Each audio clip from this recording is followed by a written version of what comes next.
Good evening friends, you are most welcome to Think Eyes channel. Today we are going to discuss comparative ethnography, that is a part of anthropology, Mani 003, and we are going to discuss block 3, kinship, family and marriage. It is most important topic. We are going to discuss unit 1, kinship, ethnography 1, the web of kinship among the Talensi by Mayor Force, ethnography 2nd, American kinship, a cultural account by David M. Schneider. Unit 2, it is all about the family. Ethnography 1, family and kinship among the Pandits of rural Kashmir by T.N. Madan.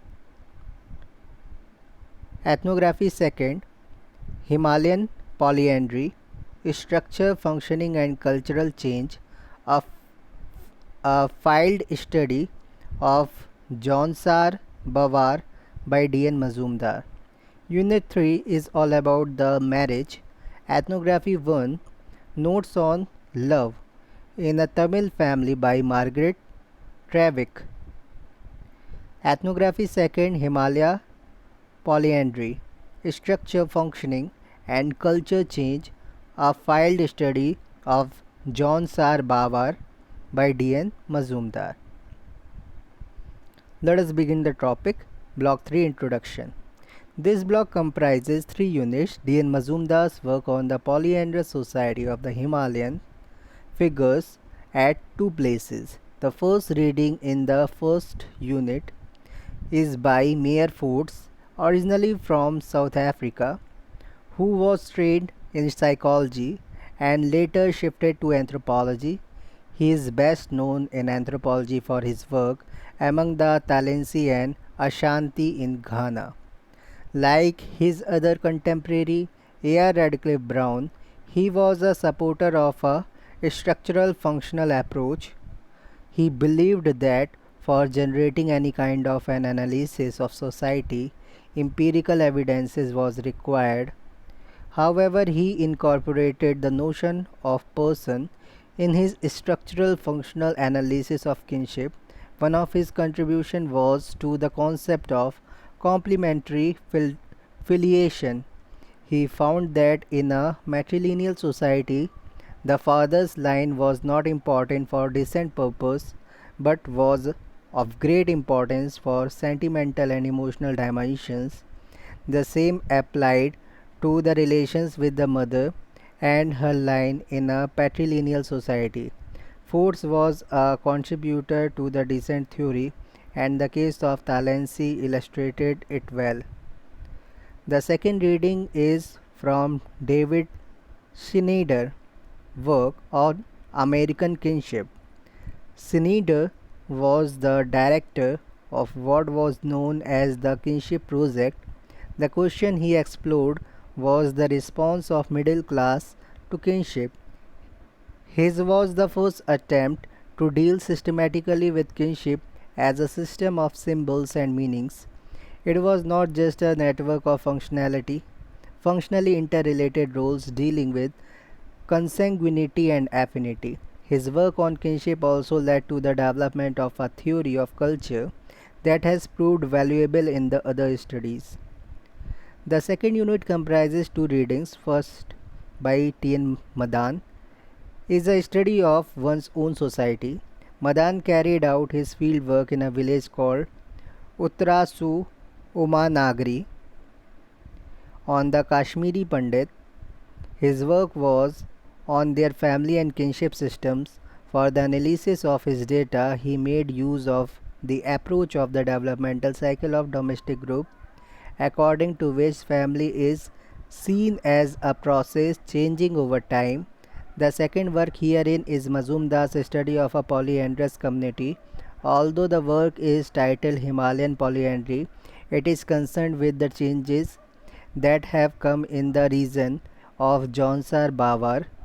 Based on a long association with this area, almost 25 years, Mazumdar writes almost like a native with an exemplary familiarity with the area and its people. Mazumdar shows that the polyandrous family is not a static entity. It changes into a type that combines the elements of polygamy with polyandry, for which the term polygynandry can be used. Polygamy and polyandry, the term is polygynandry, can be used. Of particular interest is Mazumdar's discussion of the position of women respectively in her families of orientation and procreation. The second reading in the third unit by Margaret Travick, a professor at New Zealand, is remarkably a different kind of study. It is a study of love, a force in human affairs. It is a topic which is rather unconventional in social anthropological researches, for it is supposed to be falling within the domain of psychology. Living for a length of time with the Tamil family, she has tried to understand the multiple and mutually shared expression of love. Anapu, she makes use of poetry and conversations besides observations for generating data. Let us begin the unit 1, kinship. Contents are introduction, theoretical part of which the ethnography, the web of kinship among the Talensi is an example. Description of the ethnography, intellectual context, fieldwork, analysis of data, conclusion. How does the ethnography advance our understanding? Theoretical part of which the ethnography, American kinship, a cultural account is an example. Description of the ethnography, intellectual context, fieldwork, analysis of data, conclusion. How does the ethnography advance our understanding? Summary. Learning objectives are: in this unit you will be introduced to kinship studies in ethnographic context for an understanding of the diversity in kinship practices in the world, interrelationships among family, marriage and kinship, and interrelationships of kinship with other domains of life. Introduction. Social cultural anthropologists say that it was necessary to study social divisions and groups of a society in order to understand social structure and organization. In most cases, organization of kin groups is found to be very effective means of maintaining social order. Family is one kind of kin groups which is a part of a larger group with common ancestry, forming decent groups that has been regulating social life of its members. Family has another correlated institutions, marriage by which different families and descent groups are interlinked. Large amount of data collected cross-culturally enabled anthropologists to develop certain analytical concepts, methods and theories of kinship and social organization. In fact, Ladislav Holy remarked, if there was a subject which anthropologists could have rightly claimed to be their own, it was kinship. Holy, 1996. In the first half of the 20th century, anthropologists were fascinated with the discovery of kinship as an important feature of small-scale societies where law and order institutions that are found in the Western society were lacking to maintain the social order. Serious attempts were made for comprehending its dimensions, various functions and efficacy is organizing society. It was found that these small-scale societies used the idiom of kinship to frame most of their activities, including those with political, economic and religious intent. In Western society, the kinship shifted out of society proper into the domain of the domestic, being divested of its political, economic and religious contents, but largely confined itself to the natural process of procreation and regulation of marriage practices. Till 1970s, it was thought that unilineal descent systems were necessary for societal order. However, other evidences later sharply pointed out that social cohesion is maintained by exchange systems wherein men exchanged women, bringing solidarity among decent groups. It became clear that social life is organized not necessarily on the principle of unilineal descent, instead cognatic, bilineal, double descent, or ambilineal also play significant role in ordering social life. There has been much debate on these theoretical developments to understand kinship and the societal order in small scale societies. The 1980s saw further changes challenging both descent and alliance theories that located kinship in cultural domain.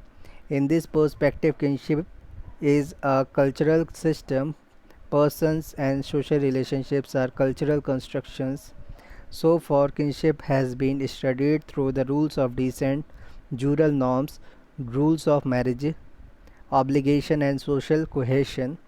It also focused on kinship terms and their relationship with marriage practices and kinship behavior. A brief account of two ethnographies presented here represent kinship in two different societies from two different theoretical perspectives.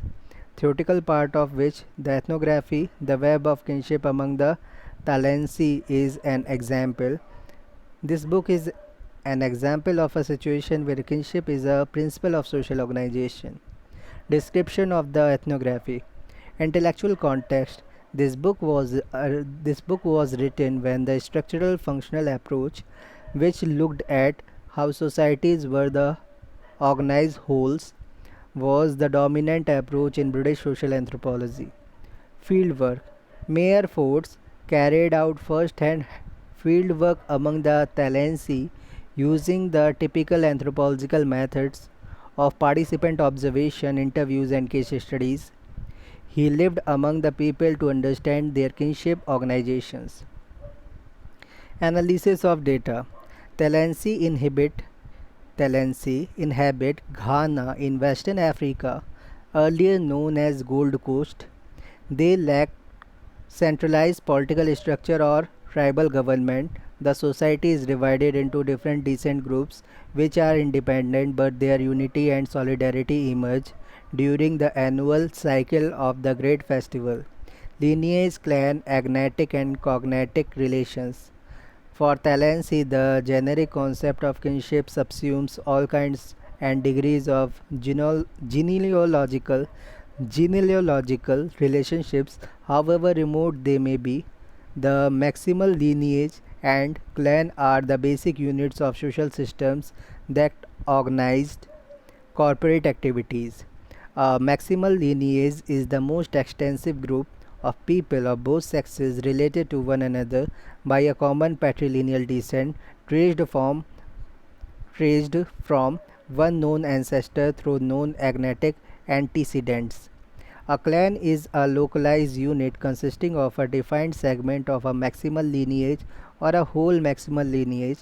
Usually, a clan consists of two or more linked maximal lineage of independent patrilineal descent whose association is accounted by a myth or remote kinship or of age old local solidarity.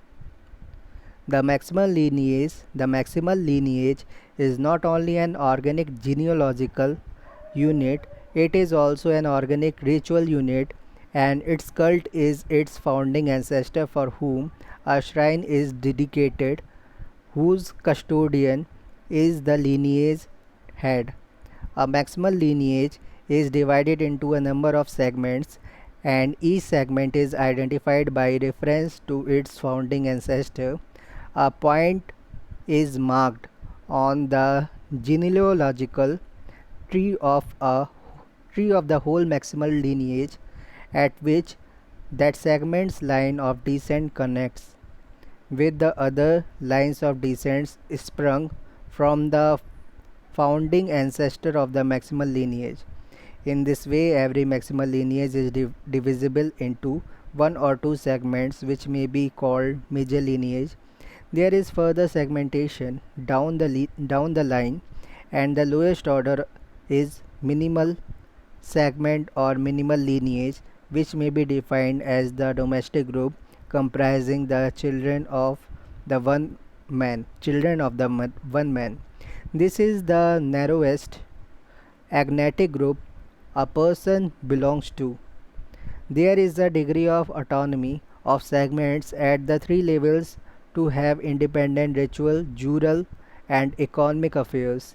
The Talensi draw sharp line between kinship and in-lawship.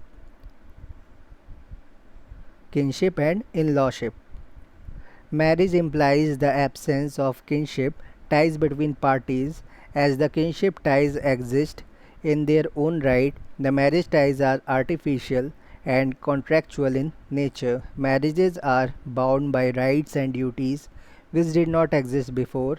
Procreation depends not only on the sexual fluids ejaculated in the act of coitus of both men and women, but also on an active principle, the namis mingling of the male sexual fluids with the female sexual fluids. Thus function of the male is an essential as that of the female in procreation. Patrilineal descent. Patrilineal descent is the vertebral principle of social organization, and it is the vehicle of the continuity and stability of the social structure. From a father of a man, from a father, a man derives his rights to inherit land and other property, his clan membership, and the political rights and ritual obligations which are essential for obtaining the goodwill of the ancestors. Equally significant principle of social organization is maternal parentage, which is based on sentiment and affection rather than on rights.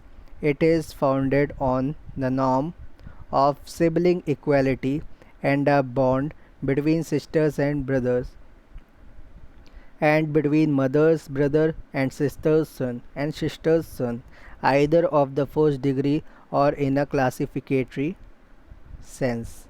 Talensi means all the inhabitants of Taliland. Homestead, domestic family. Homestead, domestic family. Homestead is built for a particular family.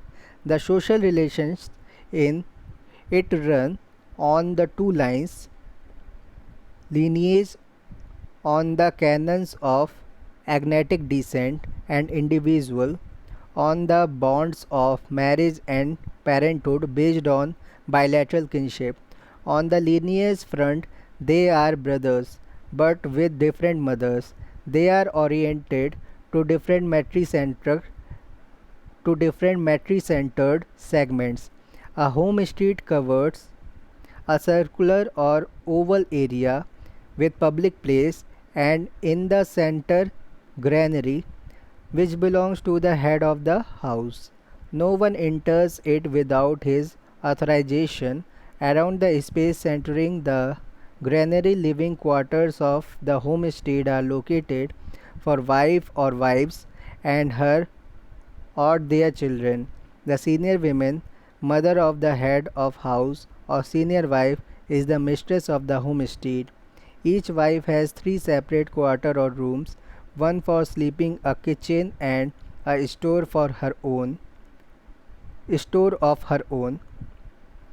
The joint family may be seen as a transitory unit as the younger male member grow up, marry, and have children of their own, and inner tension begins to split up, which may take place in the lifetime of the head or after his death.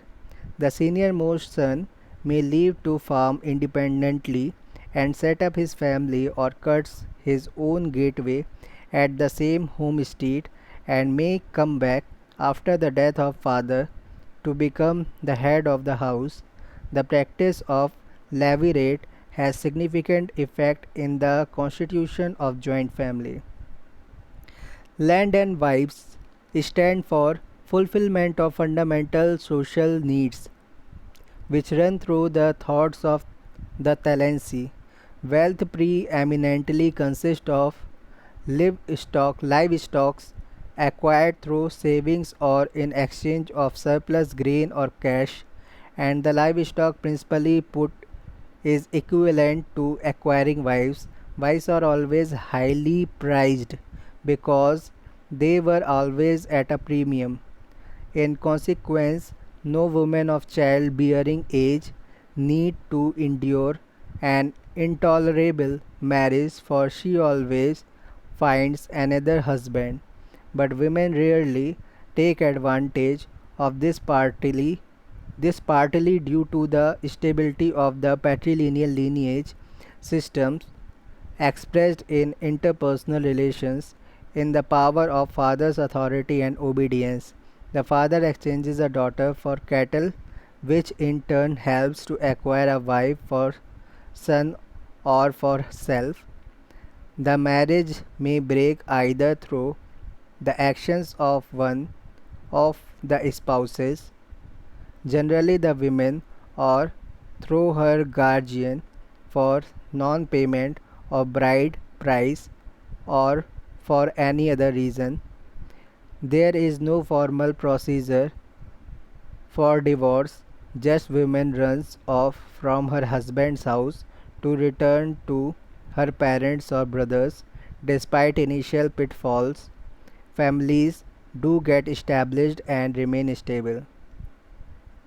A woman does not forfeit her status in the natal lineage or clan or her personal ties with the parents or siblings. Her natal family and clan have claims over her all her life. A woman brings up her own private resources, farming the land given to her by her husband, and gifts given by her parents and siblings. She can go back to her father's home and settle there for her sustenance as a matter of right. She continues all her life under her patrilineal ancestors and observes their totemic taboos. She is always a stranger in her husband's family. She does not adopt the totemic taboos of her husband and does not participate in the cults of his lineage ancestors. Marriage is forbidden within the lineage or clan and also mother's clan or lineage. A woman maintains a general attitude of deference, modesty, and compliance towards her relative in laws. A man owns his life. A man owns his wife, which means he has authority over her and is responsible for his wife. She must perform indispensable domestic tasks such as preparation of food for the household, taking care of children, provision of water supplies, etc. A man has right to these services, but it is a right limited by the principles of reciprocity. The man has to protect and take care of his wife, particularly provide her with home, food, and curative treatment if she is ill. Any money or livestock she may possess pass on to her sons on her death. The man must show formal deference to his parents in law, and the relationship rests on goodwill of his parents in law, for the latter can take back their daughter anytime.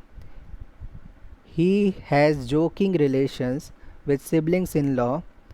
One On the death of parents in law, he is obliged to attend the mortuary and funeral ceremonies, should provide gravestone, should distribute money freely to the grave diggers, to the drummers, singers, and musicians. The son in law is obliged also to send certain food contributions in prescribed kind and quality and quantity to the funeral of parents in law. A man is not to have any sexual relations with wife of an affine, which is considered a heinous offense, though not incest. Co-wives refers to one another as sisters. They have a bond of mutual attachment that holds independently of their relations as wives of the same man or the same lineage. They help each other regularly and altruistically. They share such things as foodstuffs and firewood more readily. They do quarrel but nevertheless stay on. A father's first duty to his children is to provide them with food and clothes. A good father should allow his adult sons to work a little for themselves and so earn enough to buy clothes, and he may allow them to wear some of his clothes on special occasions. He owns his children, has the right and the duty of disciplining them. He has the right to inflict corporeal punishment on them. A father has the right to dispose of a daughter in marriage as he pleases and to use her bride price as he pleases. A mother's rights are less defined. A mother has the right to the obedience and the respect of her children. The inner lineage or minimal lineage is the widest segment with common interest, and it is the smallest corporate unit. As such, when a son dies and his wife marries, her brother takes care of the children. Sometimes even daughters' children grow along with sons' children, though the children have no claim on patrimonial land. With the natural parents, the emotional elements and the jural and moral elements of the relationship are completely interfused. The son attains his first degree of freedom of independence only on the death of his own father. A man cannot offer sacrifices to patrilineal ancestors in his own right while his father is alive. His father does on his behalf. It is only when his father dies that a man can sacrifice directly to his ancestors. While he has a proxy or classificatory father alive, he is still to some extent under pat, paternal authority. In the absence of any senior brother or father's brother, one becomes the head of the homestead or head of the minimal lineage if father was the head of the lineage. Filial piety. The fundamental moral principle is that bonds between parents and child cannot be obliterated, and from this follows the duty of filial piety. A man or woman can never disown his or her child, and one must obey one's father, respect him, work for him, take his side against anyone else, even against one's mother. The parents can bless or curse a child. The parents can bless or curse a child. There is a direct connection between this emphasis on the dependence of children on parents and the worship of the ancestors. Similar to the punishment of the parents, the ancestors exercise their power without compunction. They punish and slay as arbitrarily as they bless. The ancestors demand establishments of shrines where sacrifices are offered. A man's mother's spirit is as important as his father's. He has a shrine dedicated to her. These are inheritable by half brothers also. Filial piety is Filial piety is the psychological bridge between the relations of parents and children in life and in the ritual relationships of the living with the ancestors. All the ancestors are projections of the parents, different manifestations of the images the Talensi culture draws. The supreme filial piety sons owe to their parents lies in the performance of mortuary and funeral ceremonies. It is believed that a man's ancestor spirits accompany him wherever he goes, but they are most tangibly present in his house where he sacrificed to them. There exists tension between the generations. The Talensi explain this in terms of yin or personal destiny. There is inborn antagonism between the yin of a father and the yin of his eldest son. The son's yin was to destroy the father's yin, but the father's yin desires to live. Therefore, the father must avoid meeting son in the gateway of the homestead. However, such restrictions is not applicable to other children. Only after the father's death, the eldest son is shown the father's granary and his quiver. This is the symbolic replacement of the father's status and his role or the social personality with the eldest son. A person's loyalty and solidarity with his lineage springs from his relationship with his fathers, his ties with the with his matrilateral kin, from his relationship with his mother. A person's loyalty A person's loyalty and solidarity with his lineage springs from his relationship with his father, his ties with his matrilateral kin, from his relationship with his mother. Uterine and extra clan relations. The uterine bond is very strong, intimate, and is a permanent social bond between two brothers born to the same father and mother.